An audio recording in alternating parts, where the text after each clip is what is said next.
Assalamualaikum warahmatullahi wabarakatuh. Perkenalkan, nama saya Alfia Hasan dengan NIM 2003-31314.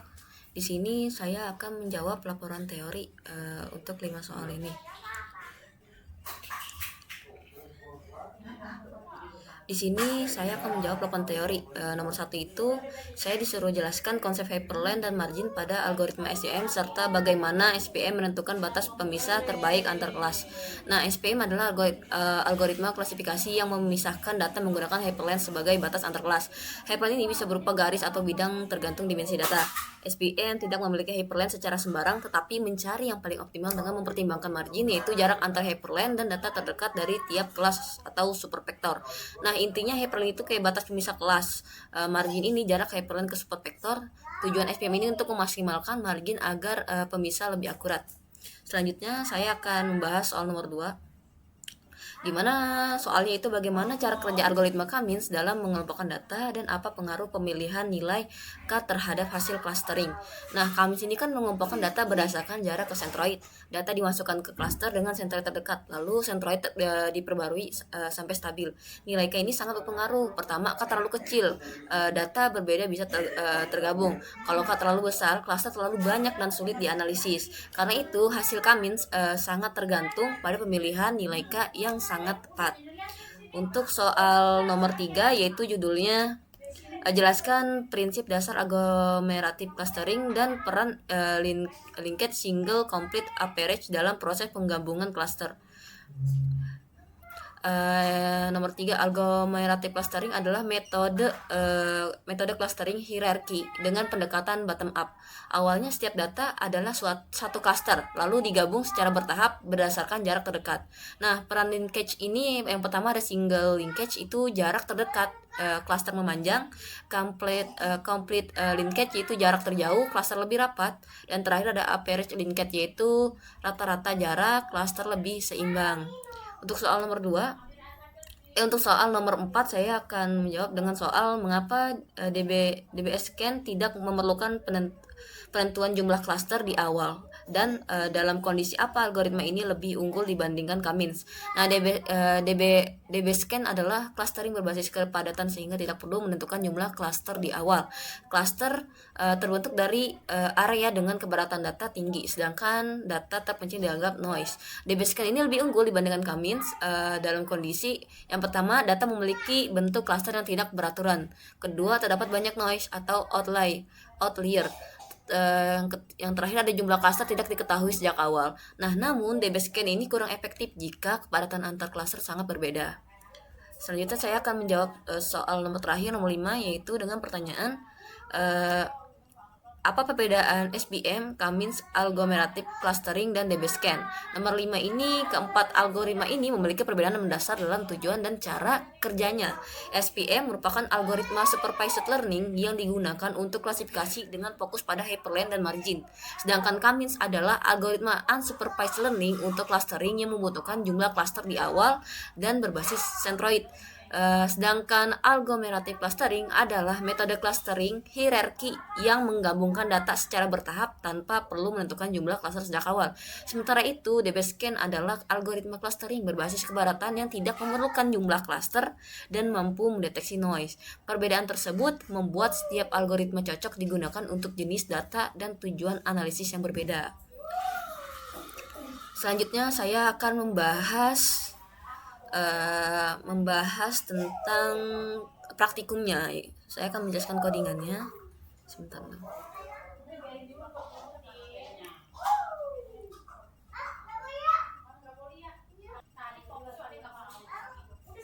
Oke, baik, di sini saya akan membahas tentang codingan SPM. Di sini saya memakai codingan yang praktikum kemarin itu, yang SPM support vector mesin.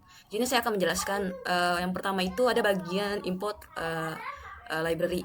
Di sini ada pandas ASPD sama NumPy ASNP. Ini pandas ini untuk buat ngebaca dan ngolah data table, sedangkan NumPy ASNP itu buat hitungan angka. Ini kemudian ada form escalator processing, import label encoder standard scalar. Itu kayak label encoder ini untuk ubah teks jadi angka, sedangkan standar scalar ini untuk nyamain skala angka supaya kayak lebih adil gitu. Selanjutnya ada Escalon Model Selection Import Train Test Speed Grid Search CP ini. Train Test Speed ini untuk apa ya? Untuk bagi data latih dan data uji. Sedangkan Grand Search CP ini untuk nyari setting model paling bagus. Kemudian ada Escalon Pipeline, Import Pipeline, sama Escalon SPM, Import SPC. Ini pipeline ini itu dia kayak urutan kerja, sedangkan SPC ini SVC ini algoritma SPM. Terakhir ada Form Escalon Metric, Import Accuracy Score, sama Classification Report, sama Confusion Matrix. Ini kayak buat ngecek hasil modelnya. Kemudian di sini kita masukin datasetnya dengan nama irisflower.csv dataset. Di sini kita ngambil data iris flower. Terus isinya ada 150 data, ada spell length CM, sepal width CM, petal length CM, sama petal width CM, sama spesies. Ini kayak buat ditebak model apa yang mau kita iniin. Kemudian ada dataset spesies unik. Di sini outputnya ada array iris sentosa, ada ya iris sentosa, iris versicolor, iris virginensia, sama datanya objek. Di sini datasetnya punya 3 kelas. Terus bagian label encoder sama dataset species encoded, Leavitt transform ini kayak komputer itu kayak gimana ya, tidak ngerti teks, cuma ngerti angka. Jadi hasilnya misal iris sentosa itu 0, iris versicolor itu 1, sama iris virginensia itu 2. Kemudian X dataset drop column sama X dataset species encoded ini, kayak X ini kan data yang dipakai untuk nebak kayak ukuran bunga, yaitu jawaban sebenarnya kayak jenis bunga. Nah, bagian kalau X train ini, X train, X test, Y train, Y test sama dengan train test split X, Y, test size 0,3 sama random state-nya 0. Di sini kayak 70% ini datanya buat belajar kayak training gitu. Terus 30%-nya ini datanya buat ngetes testing. Ini kita kayak apa model ini kita tahu kayak agar kita tahu model ini beneran pintar atau cuma kayak hafalan aja gitu. Terus selanjutnya ada Vivaline sama dengan Vivaline Scaler sama Standard Scaler SPC. Di sini kayak datanya distandarin dulu, terus kemudian masuk ke SPM agar lebih rapi dan aman juga. Selanjutnya ada parameter SPC kernel. Sini semuanya. Di sini tuh kayak model ini dicoba dengan banyak setting berbeda biar tahu mana yang paling akurat. Kemudian ada grid search SGP estimator Vivaline gini. Codingan ini itu tuh kayak misal kita kayak apa, kayak maksudnya tuh kayak nilai model pakai akurasi gitu. Nilai model kayak pakai akurasi. Di sini nilai model kayak pakai akurasi, terus datanya dibagi menjadi 3 bagian di sini. Kemudian semua kombinasinya pasti kita akan dicoba gitu. Terus kemudian ada grid search pit extrain gini. Ini fungsinya tuh, ini kan outputnya kan hasilnya ini kan. Ini tuh kayak artinya tuh kayak ada 48 model, masing-masing diuji 5 kali. Di sini nih outputnya. Kemudian ada grid search base parameters di sini. Di sini tuh kayak outputnya kan kayak ini kan. Ada SPC 1, SPC gamma, scale, SPC kernel. Ini tuh kayak setting apa ya? Untuk ini settingan paling bagus gitu kayak karena buat ngasilin akurasi tertingginya gitu. Ini base model, base estimator. Terus di sini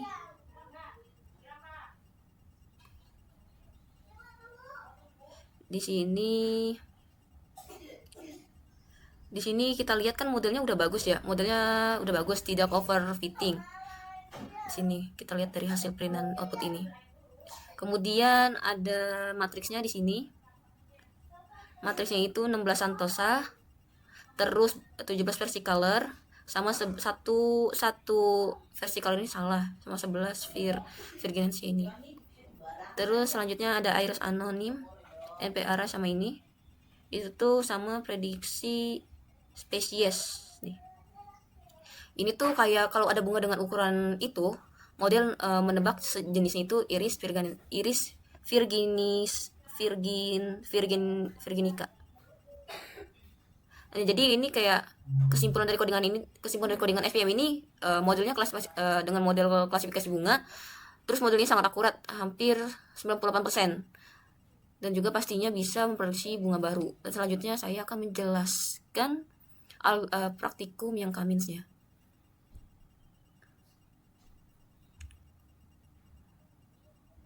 Di sini kan Pandas ASPD tuh kayak buat baca data CSP, terus Nampi ini kayak buat hitung angka, sama Matplotlib itu buat gambar grafik. Ini kalau yang Maxmoon ini kayak buat gambar grafik seperti ini nih, seperti ini. Di sini saya akan menjelaskan yang pertama itu ada PDRead CSP. Di sini kita masukkan datasetnya, file dataset, kemudian kita baca dengan df-nya ini. Kita data disimpan ke variabel df-nya. Kenapa ada delimiter ini titik koma? Karena ada baris, karena kayak ada tuh, karena di file CSP-nya tuh kayak ada setiap kolomnya tuh kayak ada titik koma gitu, pemisah titik koma, kayak bukan koma doang. Nah selanjutnya tuh ada df, df koefisien grup sama print df di sini. Itu tuh udah 8 kolom, yang lain dibuang, tinggal koefisien sama grupnya. Kemudian kenapa cuma 2? Karena clustering pakai jarak. Kalau 2 kolom itu bisa digambar di grafik biar lebih gampang dan mudah dipahami. Di sini outputnya ada 210 baris, sama sekarang cuma 2 kolom. Setiap biji gandum ini mempunyai 2 angka, itu cuma koefisien sama grup aja. Kemudian di sini kita lihat data asli dalam grafik. Ini tuh titiknya menyebar ya, titiknya menyebar, terus belum jelas kelompoknya. Ini datanya belum diproses, masih mentah, jadi kayak belum cocok langsung untuk dibuat clusteringnya. Di sini kita menyiapkan data frame ke array. Kenapa ini perlu?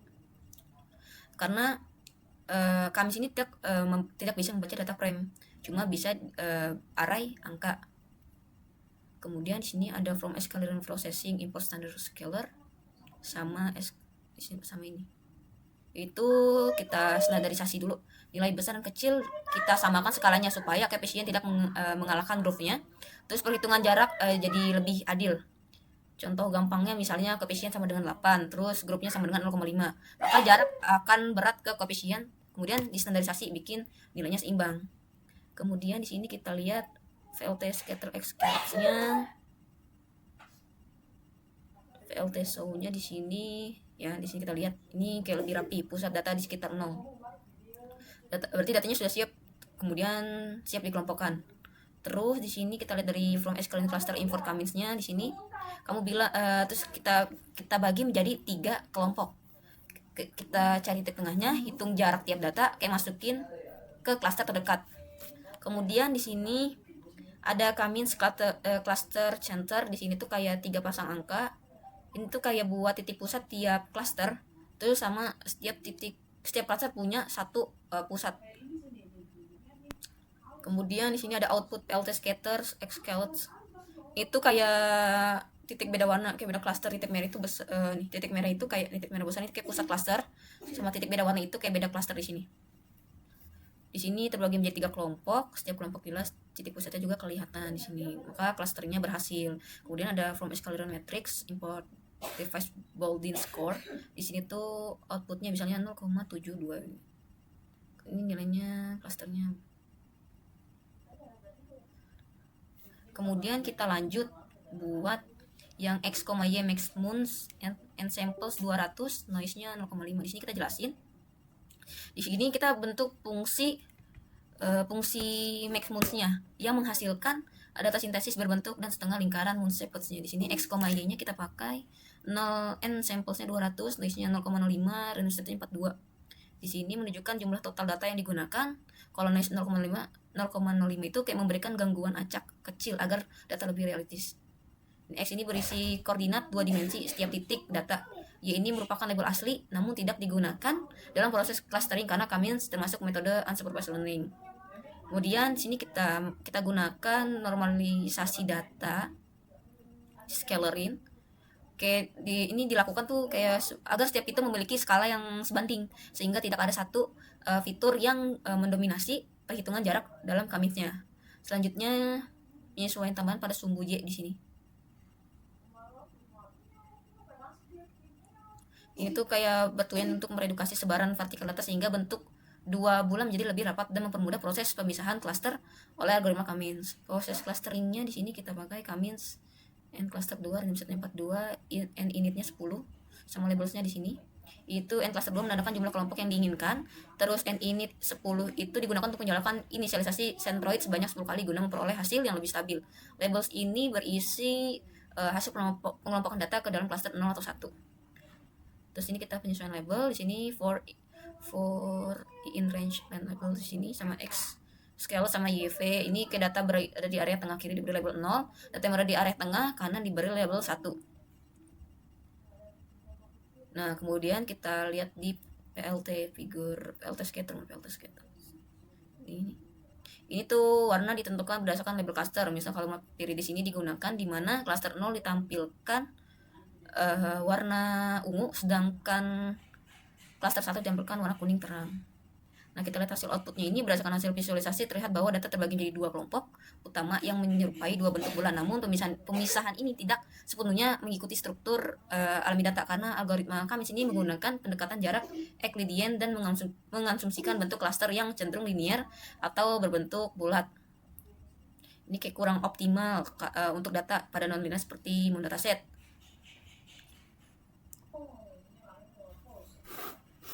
Oke, baik. Di sini saya akan menjelaskan tentang praktikum agglomerate clustering. Di sini seperti biasa kita import library, ada pandas, ada numpy sama matplotlib pypellet. Di sini kayak pandas tuh kayak buat baca file CSV. Kemudian ada numpy snp ini kayak buat ngolah data, sama matplotlib itu buat gambar grafik. Di sini seperti biasa kita buat baca dataset CSV. Pakai dataset pdread CSV. Di sini kemudian kita di sini tuh kayak DF kayak buat apa ya? Baik, di sini saya akan menjelaskan praktikum agglomerative clustering. Seperti biasa, kita import library dulu di sini. Ada numpy, ada pandas, ada numpy, ada matplotlib. Kalau pandas itu kayak buat baca file CSV, numpy itu kayak buat ngolah angka, sedangkan matplotlib itu kayak buat gambar grafik. Di sini seperti biasa kita baca data CSV pakai pdread CSV dataset. Di sini datanya itu disimpan ke variable dataset. Filenya itu berisi kayak penjualan produk.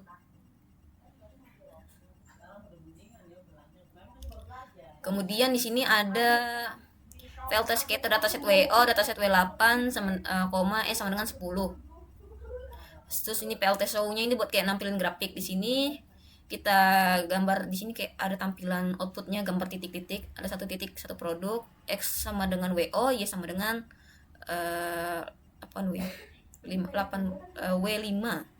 W8. Ini banyak titik di kiri bawah, ada titik naik ke atas. Kayak artinya nih kayaknya produk dengan penjualan kecil ini ngumpul, produk dengan penjualan besar ngumpul juga. Terus kemudian kita ubah ke dalam bentuk jadi array. Di sini data sama dengan nps array dataset W0 sama dengan W8. Kenapa kita harus ubah? Karena algoritma cluster ini nggak bisa baca tabel pandas, harus pakai array angka. Jadi satu baris ini satu produk di sini.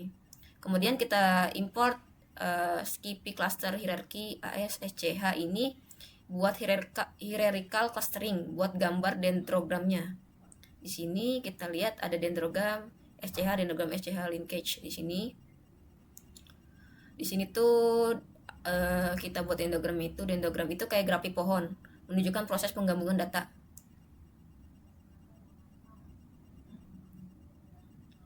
Di sini dendrogram linkage average di sini tuh kayak jarak dihitung rata-rata, bentuk pohonnya beda tapi hasilnya tetap 2 kelompok di sini. Terus ada ini from Escalern. Ini setiap produknya awalnya sendiri tapi digabung satu persatu sampai jadi 2 kelompok di sini. Kemudian grafik hasil clusteringnya, Euclidean-nya, PLT scatter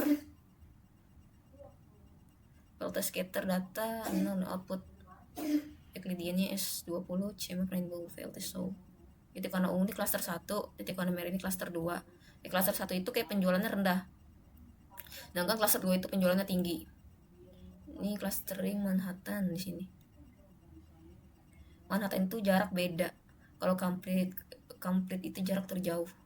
Hasil clusternya masih ada 2, tapi posisi titik sedikit berbeda. Di sini kita lihat PLT scatternya. Itu klaster bawah ini makin rapat, klaster atas makin jelas di sini. Kita lihat lebih jelas di sini. Terus kemudian kita evaluasi angka nilainya di sini. Home escalator matrix, import device bolden score. Di sini angkanya lebih kecil, berarti angka lebih kecil sama dengan lebih bagus. Hasil Euclidean itu 0,339 ya, sama Manhattan-nya itu 3,77. Maka di sini kita lihat Euclidean lebih baik. Oke, berdasarkan yang kita lihat bahwa sana augmented clustering ini menggunakan data penjualan WO dan W8 ya. W0 sama W8. Produk dapat dikelompokkan menjadi dua klaster utama, yaitu produk dengan penjualan rendah dan produk dengan penjualan tinggi.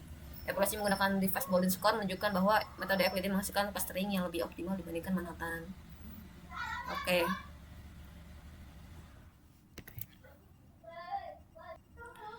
Baik, di sini saya akan menjelaskan nomor 2, yaitu di sini kan soalnya tuh ini kayak buat codingan untuk menunjukkan perbedaan algoritma DB-Scan sama Cummins dalam membuat clustering. Jelaskan mengapa bisa berbeda antara clustering dengan DB-Scan dan clustering dengan Cummins. Nah, di sini kita lihat codingan ini, yang DB-Scan ini kan hasil ininya kan begini kan, beda dengan Cummins yang hasilnya seperti ini. Di sini saya jelaskan perbedaannya aja ya. Di sini saya jelaskan, kalau digambar kan kelihatan kalau DB-Scan ini bisa memisahkan dua pola data yang melengkung dengan rapi. Titik-titik yang bentuknya kayak setengah lingkaran ini tetap dianggap satu klaster karena DB-Scan ini mengelompokkan data berdasarkan kepadatan titik, bukan bentuk. Maka hasil klasternya mengikuti pola asli datanya. Sedangkan yang Cummins ini, pola Cummins ini datanya tuh kelihatan kepotong jadi dua bagian gini, jadi dua bagian yang kurang sesuai bentuk aslinya. Ini karena Cummins cuma melihat jarak ke titik tengah, yaitu centroidnya. Nah, jadi walaupun datanya melengkung, Cummins tetap membagi berdasarkan jarak terdekat, bukan mengikuti lengkungan data.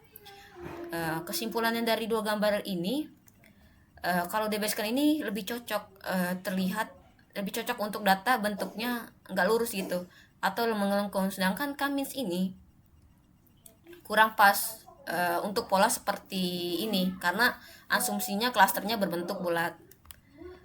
Demikian penjelasan dari saya. Bila ada kesalahan mohon dimaafkan.